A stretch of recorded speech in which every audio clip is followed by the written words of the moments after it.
ಶ್ರೀ ಶಿವಯೋಗಿ ಸಿದ್ದರಾಮೇಶ್ವರರ ಶರಣರ 853ನೇ ಜಯಂತ್ಯೋತ್ಸವವನ್ನು ಫಿಲ್ಟರ್ ಬೆಡ್ನ ಸುನಿಲ್ ನಗರದ ಬೋವಿ ಒಡ್ಡರ ಸಮಿತಿಯ ವತಿಯಿಂದ ಬಹು ವಿಜೃಂಭಣೆಯಿಂದ ಆಚರಿಸಲಾಯಿತು. ಶ್ರೀ ಶಿವಯೋಗಿ ಸಿದ್ದರಾಮೇಶ್ವರರ 853ನೇ ಜಯಂತ್ಯೋತ್ಸವವನ್ನು ಫಿಲ್ಟರ್ ಬೆಡ್ನ ಸುನಿಲ್ ನಗರದಲ್ಲಿ ಆಚರಿಸಲಾಯಿತು.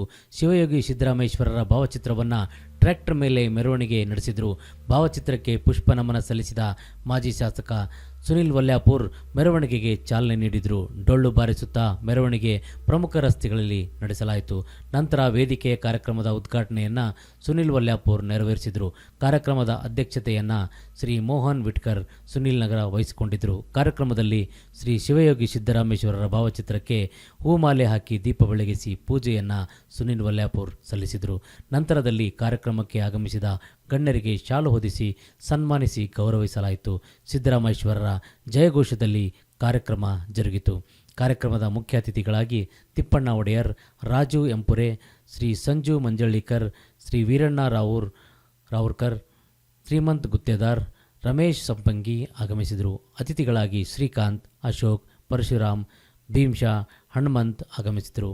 ಕಾರ್ಯಕ್ರಮದಲ್ಲಿ ಸುನಿಲ್ ನಗರದ ಮಹಿಳೆಯರು, ಪುರುಷರು ಭಾಗವಹಿಸಿದರು. ಈ ಸಂದರ್ಭದಲ್ಲಿ ಸುನಿಲ್ ವಲ್ಯಾಪುರ್ ಮಾತನಾಡಿದರು. ಶ್ರೀ ಸಿದ್ದರಾಮೇಶ್ವರ ಜಯಂತ್ಯೋತ್ಸವ ನಿಮಿತ್ತ ಇವತ್ತು ಸುನಿಲ್ ನಗರದಲ್ಲಿ ನಾವೆಲ್ಲರೂ ಸೇರಿ ಇವತ್ತಿನ ದಿವಸ ಈ ಕಾರ್ಯಕ್ರಮವನ್ನು ಮಾಡ್ತಾ ಇದ್ದೀವಿ. ಈ ಕಾರ್ಯಕ್ರಮಕ್ಕೆ ಬಂದಿರತಕ್ಕಂಥ ಭೂಯಿ ಸಮಾಜದ ಜಿಲ್ಲಾ ಅಧ್ಯಕ್ಷರಾಗಿರ್ತಕ್ಕಂಥ ಶ್ರೀಮಾನ್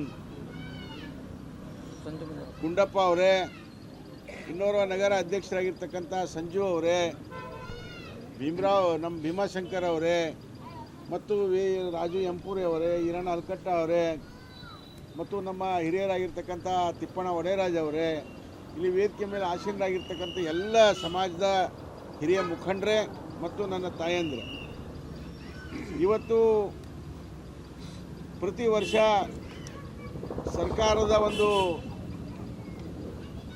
ಸರ್ಕಾರದ ಮುಖಾಂತರ ಮಾನ್ಯ ಶ್ರೀ BS ಯಡಿಯೂರಪ್ಪನವರ ಸರ್ಕಾರದಲ್ಲಿ ಅಂದು ಸಿದ್ದರಾಮೇಶ್ವರ ಜಯಂತಿಯನ್ನು ಸರ್ಕಾರಿ ದಿನಾಚರಣೆಯನ್ನು ಮಾಡಬೇಕು. ಎಲ್ಲ ಶಾಲೆಗಳಲ್ಲಿ, ಎಲ್ಲ ಹೈಸ್ಕೂಲ್ಗಳಲ್ಲಿ, ಎಲ್ಲ ಶಾಲೆಗಳಲ್ಲಿ, ಎಲ್ಲ ಸರ್ಕಾರಿ ಕಚೇರಿಗಳಲ್ಲಿ ಮತ್ತು ಗ್ರಾಮ ಪಂಚಾಯಿತಿಗಳಲ್ಲಿ ಎಲ್ಲವೂ ಸಿದ್ದರಾಮೇಶ್ವರ ಜಯಂತಿ ಮಾಡಬೇಕಂತೇಳಿ ಅಂದು ನಾವು ಸರ್ಕಾರದಲ್ಲಿದ್ದಾಗ ಮಾನ್ಯ ಶ್ರೀ BS ಯಡಿಯೂರಪ್ಪನವರು ಇದನ್ನು ಆದೇಶ ಮಾಡಿದರು. ಸಿದ್ದರಾಮೇಶ್ವರ ಕಾಯಕಯೋಗಿ ಸಿದ್ದರಾಮೇಶ್ವರರು ಮೂಲತಃ ಒಡ್ಡರ ಸಮಾಜದವರು. ನಮ್ಮ ಒಡ್ಡರ ಕುಲಪೀಠದ ಗುರುಗಳು, ಅದನ್ನು ನಾವು ಅರಿಬೇಕು. ಇವರು ಬೇರೆ ಸಮಾಜದವರು ಅವ್ರನ್ನ ಎತ್ತಿಕೊಂಡು ಪ್ರೀತಿ ಮಾಡ್ತಾರೆ, ಆಚರಣೆಗಳನ್ನು ಮಾಡ್ತಾರೆ ಅಂದರೆ ಕಾರಣ ನೋಡಬೇಕು. ಇದು ಕಾಯಕಯೋಗಿ ಸಿದ್ದರಾಮೇಶ್ವರ ಮಾಡಿರ್ತಕ್ಕಂಥ ಕೆಲಸ.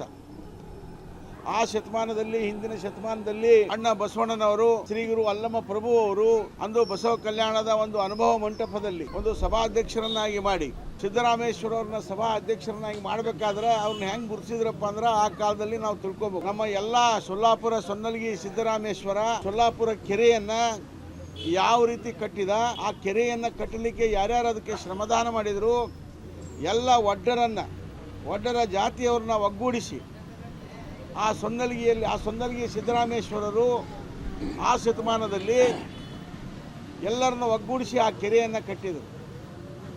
ಆ ಕೆರೆ ಕಟ್ಟಿದಕ್ಕಾಗಿ ಇಡೀ ಸೋಲಾಪುರ ನಗರ ಕುಡಿಯುವ ನೀರಿಗಾಗಿ ಇವತ್ತಿನ ದಿವಸ ಕೂಡ ಅದನ್ನು ಉಪಯೋಗಿಸ್ತಾರೆ. ಅಂದರೆ ಇದರರ್ಥ ನಾನು ಹೇಳೋ ತಾತ್ಪರ್ಯ ಏನಂದರೆ, ಅಂದು ಅವತ್ತು ಸಂಘಟನೆ ಮಾಡಿ, ಸಮಾಜದ ಒಂದು ಸಂಘಟನೆ ಮಾಡಿ, ಎಲ್ಲ ಬಡ ಕಾರ್ಮಿಕರನ್ನ ಒಗ್ಗೂಡಿಸಿ ಆ ಕೆರೆಯನ್ನು ನಿರ್ಮಾಣ ಮಾಡಿ ಜನರ ಉಪಯೋಗಕ್ಕಾಗಿ ಕೊಟ್ಟಿರ್ತಕ್ಕಂಥ ಕಾಯಕಯೋಗಿ ಯಾರಾದರೂ ಆಗಿದ್ರಪ್ಪ ಅಂದರೆ ಕಾಯಕಯೋಗಿ ಶ್ರೀ ಸಿದ್ದರಾಮೇಶ್ವರ ಅಂತ ಈ ಸಂದರ್ಭದಲ್ಲಿ ನಾನು ಹೇಳ ಬಯಸ್ತೇನೆ. ಅಲ್ಲಿಗೆ ಸಿದ್ದರಾಮೇಶ್ವರ ಅವರು ಒಂದು ಎಲ್ಲರನ್ನು ಒಗ್ಗೂಡಿಸಿ ಆ ಕಾರ್ಯಕ್ರಮವನ್ನು ಮಾಡಿದರು. ಇವತ್ತಿನ ದಿವಸ ನಾವೇನು ಮಾಡ್ತಾ ಇದ್ದೀವಿ, ಬರೀ ಸಿದ್ದರಾಮೇಶ್ವರ ಜಯಂತಿ ಬಂದ ತಕ್ಷಣ ಸಂಕ್ರಾಂತಿ ದಿವಸ ಫೋಟೋಕ್ಕೊಂದು ಹಾರ ಹಾಕ್ತೀವಿ, ಆಚರಣೆ ಮಾಡ್ತೀವಿ, ಮತ್ತು ನಮ್ಮ ಮನೆಯಲ್ಲಿ ನಾವಿರ್ತೀವಿ, ನಿಮ್ಮ ಮನೆಯಲ್ಲಿ ನೀವಿರ್ತೀರಿ. ಹಾಗಾಗಬಾರ್ದು. ನಾವೆಲ್ಲರೂ ಸಂಘಟಿತರಾಗಬೇಕು, ಸಮಾಜದ ಸಂಘಟಿತರಾಗಬೇಕು.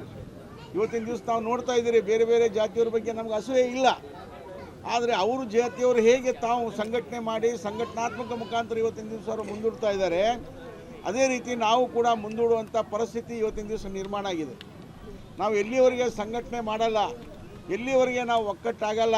ನಾವು ಈಗಾಗಲೇ ಒಕ್ಕಟ್ಟಿದ್ದೀವಿ, ಆದರೂ ಹೆಚ್ಚಿನ ಸಂಖ್ಯೆಯಲ್ಲಿ ಇವತ್ತು ಒಕ್ಕಟ್ಟಾಗಿ ನಾವು ಸಿದ್ದರಾಮೇಶ್ವರ ಜಯಂತಿ ಇರ್ಬೋದು, ಪ್ರತಿಭಾ ಪುರಸ್ಕಾರ ಕಾರ್ಯಕ್ರಮ, ಸಮಾಜದ ಕಾರ್ಯಕ್ರಮ ಇರ್ಬೋದು, ಇನ್ನಿತರ ಕಾರ್ಯಕ್ರಮಗಳು, ಸಮಾಜದ ಏನಾದರೂ ಕಾರ್ಯಕ್ರಮಗಳು ಇರ್ಬೋದು, ಎಲ್ಲರೂ ಸೇರಿ ನಾವು ಕಾರ್ಯಕ್ರಮ ಮಾಡಿ ಒಗ್ಗಟ್ಟನ್ನು ಪ್ರದರ್ಶನ ಮಾಡಿದಾಗ ಇವೆಲ್ಲ ಜಯಂತ್ಯೋತ್ಸವಗಳು ಯಶಸ್ವಿ ಆಗ್ತವೆ, ಸಮಾವೇಶಗಳು ಯಶಸ್ವಿ ಆಗ್ತವೆ, ನಮ್ಮ ಸಮಾಜಕ್ಕೆ ನ್ಯಾಯ ಸಿಗ್ತದೆ. ನಮ್ಮ ಸಮಾಜದ ಬಗ್ಗೆ ಆವಾಗ ಈ ಸರ್ಕಾರ ಯಾವುದೇ ಇರಲಿ, ಆ ಸರ್ಕಾರಗಳು ನಮ್ಮಲ್ಲಿ ಕೇಳಲಿಕ್ಕೆ ನಮ್ಮ ಮನೆ ಬಾಗಿಲಿಗೆ ಬರ್ತವೆ. ಅದಕ್ಕಾಗಿ ತಾವೆಲ್ಲರೂ ಜಾಗೃತರಾಗಬೇಕು ಅಂತ ಈ